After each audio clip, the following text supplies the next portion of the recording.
ನಮಸ್ಕಾರ ಸ್ನೇಹಿತರೆ. Big boss ಸುಮಾರು 12 ಆವೃತ್ತಿಗಳನ್ನು ಮುಗಿಸಿದೆ.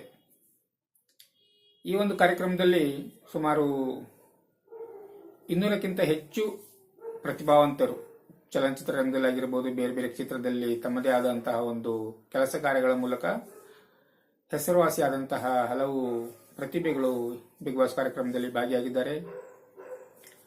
ಪ್ರತಿ ವರ್ಷ ಒಬ್ಬರಂತೆ ಗೆದ್ದು ಸುಮಾರು 12 ಜನ ಗೆದ್ದಿದ್ದಾರೆ ಇದುವರೆಗೂ. ಈ ಒಂದು ಕಾರ್ಯಕ್ರಮ ಒಂದು ಪ್ರತಿಭೆಗಳಿಗೆ ಒಂದು ಉತ್ತಮ ವೇದಿಕೆ ಅಂತಾನೆ ಹೇಳ್ಬೋದು. ಯಾಕಂತ ಹೇಳಿದ್ರೆ ಚಲನಚಿತ್ರರಂಗದವರಾಗಿರ್ಬೋದು, ಬೇರೆ ಕ್ಷೇತ್ರದಲ್ಲಿ ಹೆಸರುವಾಸಿಯಾದಂಥವರಾಗಿರ್ಬೋದು, ಅವರನ್ನ ಕರೆದು ಈ ಒಂದು ಕಾರ್ಯಕ್ರಮದಲ್ಲಿ ಸ್ಪರ್ಧೆಯನ್ನಾಗಿ ಮಾಡುವಂಥದ್ದು, ಈ ಒಂದು ಶೋಗಳನ್ನು ನಡೆಸ್ತಾ ಇರುವಂತವರು ಒಂದು ಉದ್ದೇಶ ಚೆನ್ನಾಗಿ ಇದೆ ಅಂತಾನೆ ಹೇಳ್ಬೋದು. ಆದರೆ ಈ ಒಂದು ಕಾರ್ಯಕ್ರಮ ಮಾಡಿದಾಗ ಹೆಚ್ಚು ಕಮ್ಮಿ ಒಂದು 3 ತಿಂಗಳಕ್ಕಿಂತ ಹೆಚ್ಚು ಕಾಲ ನಡೆಯುವಂಥ ಈ ಒಂದು ಕಾರ್ಯಕ್ರಮ ಚಿತ್ರರಂಗಕ್ಕೆ ಒಂದು ರೀತಿಯಲ್ಲಿ ಪೈಪೋಟಿ ನೀಡ್ತಾ ಇದೆ ಅಂತ ಒಂದು ಆರೋಪ ಕೂಡ ಇದೆ. ಯಾಕಂತ ಹೇಳಿದ್ರೆ ಈ ಕಾರ್ಯಕ್ರಮವನ್ನ ನಡೆಸ್ತಾ ಇರುವಂತವರು ಖ್ಯಾತ ನಟ, ಸ್ಟಾರ್ ನಟ ಸುದೀಪ್ ಅವರು. ಈ ಒಂದು ಕಾರ್ಯಕ್ರಮಕ್ಕೆ ಒಳ್ಳೆ ಕ್ರೇಜ್ ಇದೆ ಅಂತಾನೆ ಹೇಳ್ಬೋದು. ಯಾಕಂತ ಹೇಳಿದ್ರೆ ಈ ಒಂದು ಕಾರ್ಯಕ್ರಮ ಶುರು ಆದಾಗ ಹೆಚ್ಚಿನ ಜನ ಈ ಒಂದು ಕಾರ್ಯಕ್ರಮದ ಬಗ್ಗೆನೇ ಚರ್ಚೆ ಮಾಡ್ತಾ ಇರ್ತಾರೆ. ಅದ್ರ ಬಗ್ಗೆನೇ ಹಲವು ಸಾಮಾಜಿಕ ಜಾಲತಾಣಗಳಲ್ಲಿ ಪೋಸ್ಟ್ಗಳು ಬರ್ತಾ ಇರ್ತವೆ, ಕಾರ್ಯಕ್ರಮದ ಬಗ್ಗೆ ಚರ್ಚೆಗಳು ನಡೀತಾ ಇರ್ತವೆ. ಕಾರ್ಯಕ್ರಮ ನಡೆಸುವಂತ ಈ ವಾಹಿನಿ ಕೂಡ ತುಂಬಾನೇ ಅದ್ಭುತ ರೀತಿಯಲ್ಲಿ ಪ್ರಚಾರವನ್ನ ಮಾಡುತ್ತೆ. ಸಮಾಜದಲ್ಲಿ ಗಣ್ಯ ವ್ಯಕ್ತಿಗಳನ್ನ, ನೇಮು ಫೇಮ್ ಇರುವಂತವರನ್ನ ಕರೆದು ಕಾರ್ಯಕ್ರಮದ ಸ್ಪರ್ಧೆಯನ್ನಾಗಿ ಮಾಡುತ್ತೆ. ಆ ಮೂಲಕ ಕಾರ್ಯಕ್ರಮ ಯಶಸ್ವಿಯಾಗಿ ನಡೆಯುವ ರೀತಿಯಲ್ಲಿ ಮಾಡುತ್ತೆ. ಅದೇ ರೀತಿ ಪ್ರತಿ ವರ್ಷ ಒಬ್ಬರಂತೆ ವಿನ್ನರ್ ಅಂತ ಬಂದು ಸುಮಾರು ಇವಾಗ 12 ಸೀಸನ್ಗಳಲ್ಲಿ 12 ಜನ ಆಯ್ಕೆಯಾಗಿ ಗೆದ್ದಿದ್ದಾರೆ. ಒಂದು ವಿಶೇಷವಾಗಿ ಹೇಳ್ಬೇಕಂತ ಹೇಳಿದ್ರೆ ಇದೊಂದು ಉತ್ತಮ ವೇದಿಕೆ ಅಂತಾನೆ ಹೇಳ್ಬೋದು. ಯಾಕಂತ ಹೇಳಿದ್ರೆ ಒಂದು ಸಮಾಜದಲ್ಲಿ ಎಲೆಮರೆಕಾಯಿ ಆಗಿದ್ದಂತಹ ಸಾಮಾನ್ಯ ಪ್ರತಿಭೆ ಕೂಡ ಈ ಒಂದು ವೇದಿಕೆ ಮೇಲೆ ಬಂದ ಮೇಲೆ ಸೆಲೆಬ್ರಿಟಿಗಳಾಗ್ಬಿಡ್ತಾರೆ. ಆದ್ರೆ ಮುಂದೆ ಅವರಿಗೆ ಅದೇ ತರ ಅವಕಾಶಗಳು ಸಿಗುತ್ತಾ ಅನ್ನೋದು ದೊಡ್ಡ ಪ್ರಶ್ನೆ. ಯಾಕಂದ್ರೆ ಇದುವರೆಗೂ ಸುಮಾರು ಒಂದು 12 ಜನ ವಿನ್ನರ್ ಆಗಿದ್ದಾರೆ. ಅದರಲ್ಲಿ ವಿನ್ ಆದ ತಕ್ಷಣ ಸಿನಿಮಾ ರಂಗದವರಾಗಿರೋದು, ಬೇರೆ ಬೇರೆ ಕ್ಷೇತ್ರದಲ್ಲಿ ಅವರಿಗೆ ಅವಕಾಶಗಳು ಸಿಗುತ್ತೆ ಅಂತ ಒಂದು ಭರವಸೆ ಸಿಕ್ಕಿರುತ್ತೆ. ಆನಂತರ ನೋಡಿದ್ರೆ ನಿರೀಕ್ಷೆಯ ಮಟ್ಟದಲ್ಲಿ ಅದು ಯಾವುದೇ ರೀತಿ ಪರಿಣಾಮಕಾರಿಯಾಗಿ ಅವರಿಗೆ ಅವಕಾಶಗಳು ಸಿಕ್ಕಿದೆಯಾ ಅನ್ನೋದು ಪ್ರಶ್ನೆ ಆಗುತ್ತೆ. ಯಾಕಂತ ಹೇಳಿದ್ರೆ ಹಲವು ಬಿಗ್ ಬಾಸ್ ವಿನ್ನರ್ಗಳನ್ನು ನಾವು ನೋಡ್ದಂಗೆ ವಿನ್ ಆಗಿ ಸ್ವಲ್ಪ ಪ್ರಚಾರದಲ್ಲಿದ್ದಾಗ ಅವರನ್ನ ಹಾಕೊಂಡು ನಾನು ಸಿನಿಮಾ ಮಾಡ್ತೀನಿ, ಅವರಿಗೆ ಬೇರೆ ಬೇರೆ ಕ್ಷೇತ್ರದಲ್ಲಿ ಅವಕಾಶ ಕೊಡ್ತೀನಿ ಅಂತೇಳಿ ಭರವಸೆಗಳನ್ನ ನೀಡ್ತಾರೆ. ಆ ನಂತರ ನೋಡಿದ್ರೆ ಆ ರೀತಿ ಯಾವುದೇ ರೀತಿ ಒಂದು ಸಿನಿಮಾಗಳು ಬಂದಿರೋದಾಗಿರ್ಬೋದು, ಬೇರೆ ಕ್ಷೇತ್ರದಲ್ಲಿ ಅವರಿಗೆ ಆ ಒಂದು ಪ್ಲಾಟ್ಫಾರ್ಮ್ ಮೂಲಕ ಅವಕಾಶ ಸಿಕ್ಕಿರುವಂತದ್ದು ಅಷ್ಟರ ಮಟ್ಟಿಗೆ ಇಲ್ಲ ಅಂತಾನೆ ಹೇಳ್ಬೋದೇನೋ.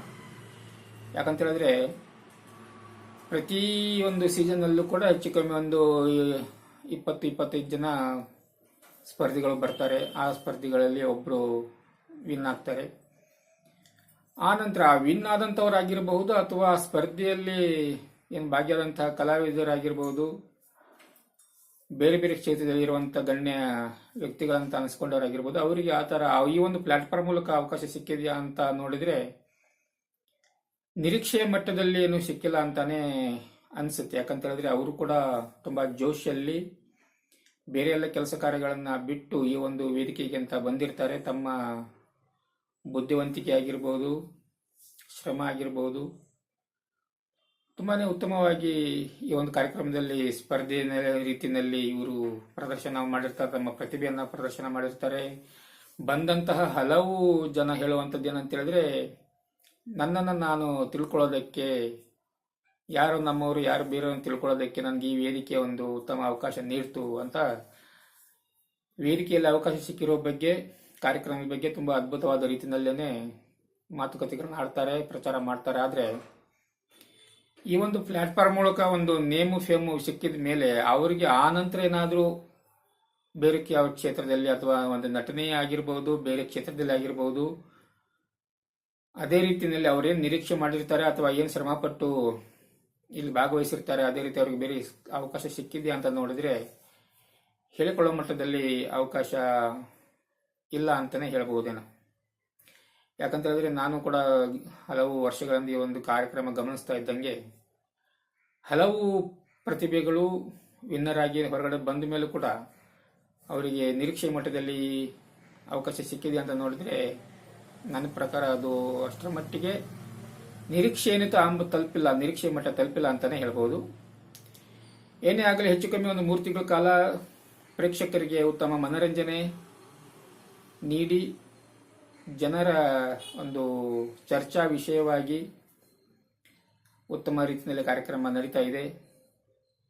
ಕೆಲವರಿಗೆ ಒಂದು ಅವಕಾಶ ಸಿಕ್ಕಿರಬಹುದೇನೋ, ಆದರೆ ಹೇಳಿಕೊಳ್ಳೋ ಮಟ್ಟದಲ್ಲಿ ಅವಕಾಶಗಳು ಅಥವಾ ನಿರೀಕ್ಷೆ ಮಟ್ಟದಲ್ಲಿ ಅಷ್ಟರ ಮಟ್ಟಿಗೆ ದೊಡ್ಡದಾಗಿ ಸಿಕ್ಕಿರೋ ಬಗ್ಗೆ ನನಗೇನು ಅನಿಸ್ತಾ ಇಲ್ಲ.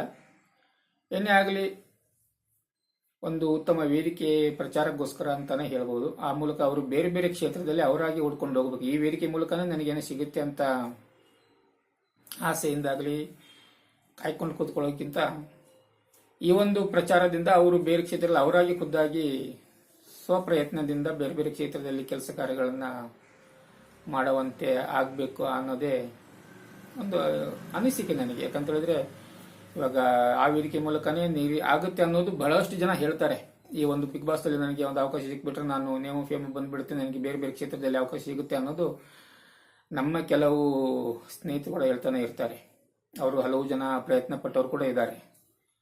ಆದರೆ ಗೆದ್ದವರ ಬಗ್ಗೆ ನಾವು ಯೋಚನೆ ಮಾಡಿದಾಗ, ಅಂದ್ರೆ ಭಾಗವಹಿಸಿ ಅವಕಾಶ ಪಡ್ಕೊಂಡು ಭಾಗವಹಿಸಿ ಅಲ್ಲಿ ಗೆದ್ದು ಬಂದರೂ ಕೂಡ ಅವರಿಗೆ ನಿರೀಕ್ಷೆ ಮಟ್ಟದಲ್ಲಿ ಅವರ ನಿರೀಕ್ಷೆ ಮಾಡಿದಂತಹ ಕನಸು ಕಂಡಂತಹ ಕ್ಷೇತ್ರದಲ್ಲಿ ಅವಕಾಶ ಸಿಕ್ಕಿದೆ ಅಂತ ನೋಡಿದ್ರೆ ಅದು ಅಷ್ಟರ ಮಟ್ಟಿಗೆ ನಾವು ಕಡಖಂಡಿತವಾಗಿ ಹೇಳೋದಕ್ಕೆ ಸಾಧ್ಯ ಇಲ್ಲ. ಕೆಲವರಿಗೆ ಸಿಕ್ಕಿರಬಹುದು, ಅದು ನಮಗೆ ಗಮನಕ್ಕೆ ಬರದೇನೋ ಇರಬಹುದೇನೋ.